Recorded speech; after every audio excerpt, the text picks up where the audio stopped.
Good morning, students. Today we are going to learn about hacking. So it refers to the act of gaining unauthorized access to a computer and or network resources. A person who does hacking is called a hacker. So what is hacking? Hacking is the unauthorized access to a computer or a network. So by this word on unauthorized, I mean that we see the information or we steal the information of someone's computer without their prior permission. A hacker is a person who breaks into a computer system for the purpose of fixing flaws within the system and for improving security. So a person who breaks into the computer system for improving security and for fixing the flaws, bugs, those person is called a hacker or a white hat hacker. But the hacker should have written permission from the computer or network owner to hack into the system. This written permission is required. This authorization is required for a hacker.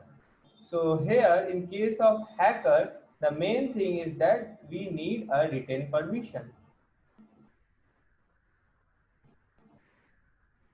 But on the other hand, we have a cracker, who is also called a black hat hacker, is a person who gains unauthorized access to a computer system for the purpose of stealing or corrupting data. The cracker will not take a written permission. It will take just an unauthorized access and it will steal the data present in a computer.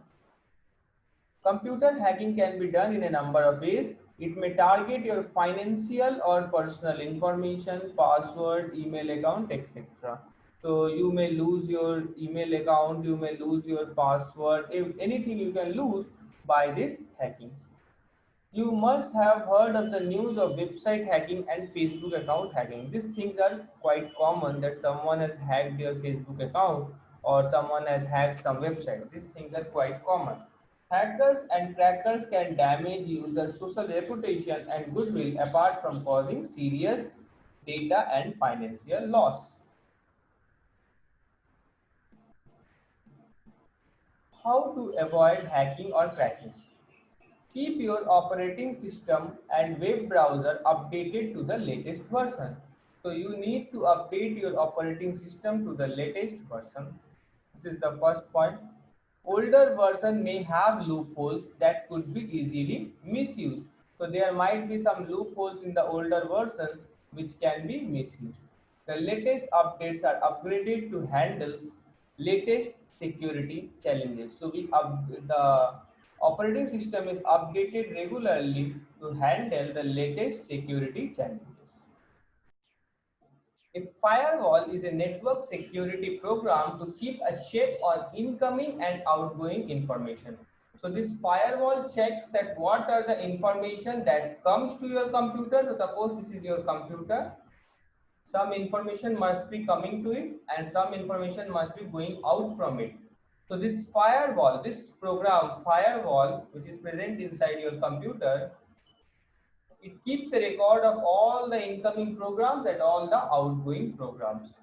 So we need to install a firewall on your computer and update it regularly so that it can catch any program that is coming and it can also disallow some program from going out from the computer or some information from going out from your computer.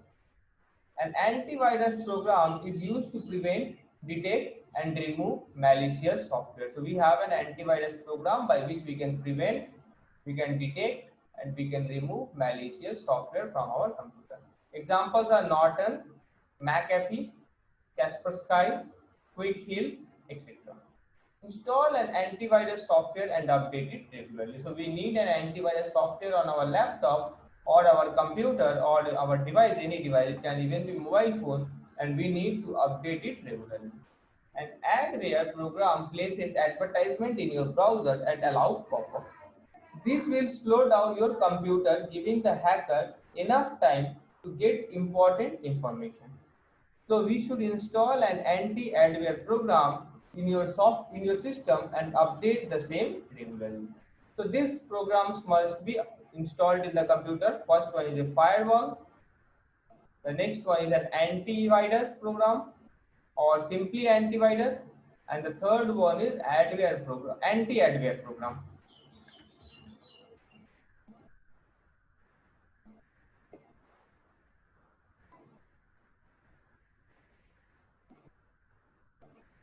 Okay, these are some of the more steps by which we can prevent hacking. The spyware program surveys your internet behavior and copies your password to use them for illegitimate purposes. So suppose there is a website, say Facebook, and I have made an account with some password X.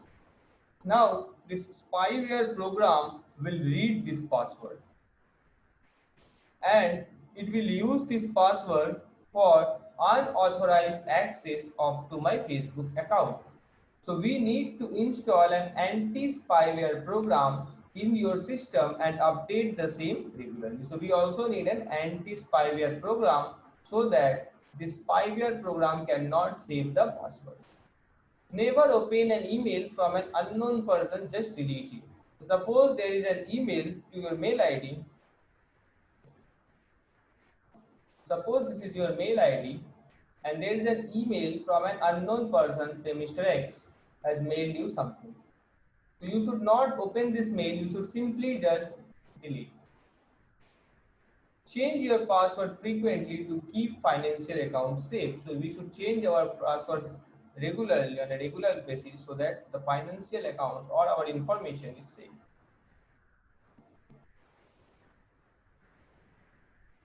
The next thing that we are going to learn today is phishing. So it is a term used for a type of internet fraud that aims to trick people into revealing sensitive information like their credit card numbers and passwords.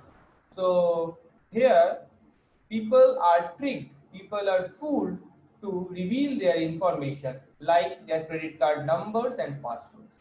It can be done to steal important information from popular websites like Facebook, Twitter, and eBay.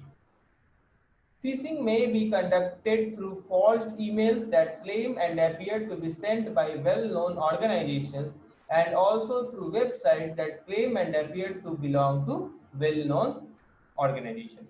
So there can be some forged email which will be sent on the behalf or on the name of some well-known organization, and if you click it or if you open it you will be asked for your password and all this kind of stuff.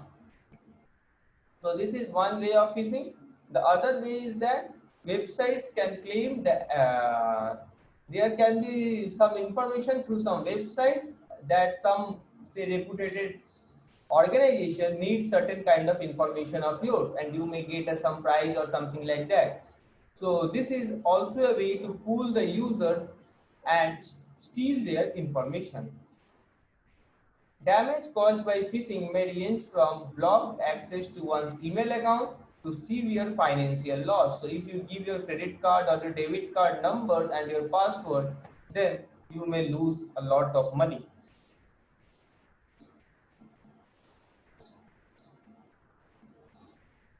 How to avoid phishing? So learn to identify the phishing emails. They appear to come from a website similar to the original one, but with duplicate image and the name of real company. So this will be there. So the image will be duplicate, but the name of the company will be real. So you have to identify this duplicate image. These emails often promote gifts and lure the user into revealing their private credentials. So you are promoted or they will say that you will get gifts, you will get some money, some prizes, and they will ask you to reveal your private information.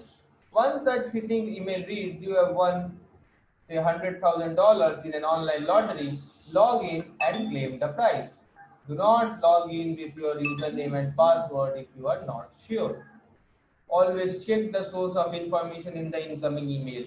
Note that banks will never ask you to send your password or personal information by email.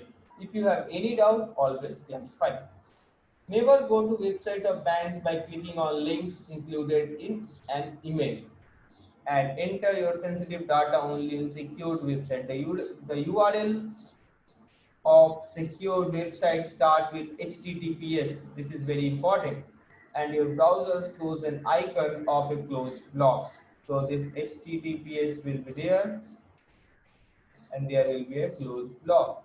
So these two things will be there for secure for websites that do not involve in this kind of thing.